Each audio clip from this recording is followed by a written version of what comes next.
Yeah, hi. Many times in the UPSC mains examinations, the question is to get asked whether the parliament or the state legislature they are really losing their relevance. Now, this come into our notice when we see the declining parliamentary deliberation discussion. And when we look toward this in a perspective, we need to understand what it means for the democracy, how bad it is for the democracy and all, for sustenance of democracy. Now just imagine we are talking about the Parliament of India and obviously the other state legislature as well, as they are like a heartbeat of India's democracy. But what if the heartbeat which you are talking to is growing faint day by day, year by year?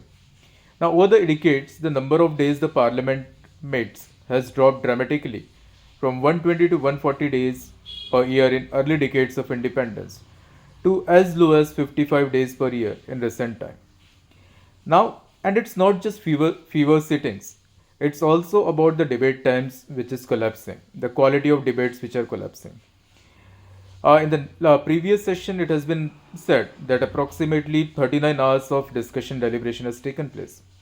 Whereas when we talk about 1990, at that particular time, the debates, discussion, deliberation, they used to stretch to over 120 hours. So that is the downfall which we have seen. Many bills which are put on the table of the House now gets clear with the minimal discussion. In the last few years, nearly half of the bills in the lower house, that is in the Lok Sabha or in the state legislative assembly, passed within 30 minutes of the debate, and that is really not good for the deliberative democracy. Meanwhile, the important, significant oversight tools like parliamentary committees and all are losing their shine. In 2025, it is being said that about 4 in 10 MPs skipped the key committee meetings, and that is not good. Now, why does it matter? Because when we talk about parliamentary democracy, such stand of the parliament reflects its rubber stamp nature. Fewer debates, fewer checks and balance, fewer voices.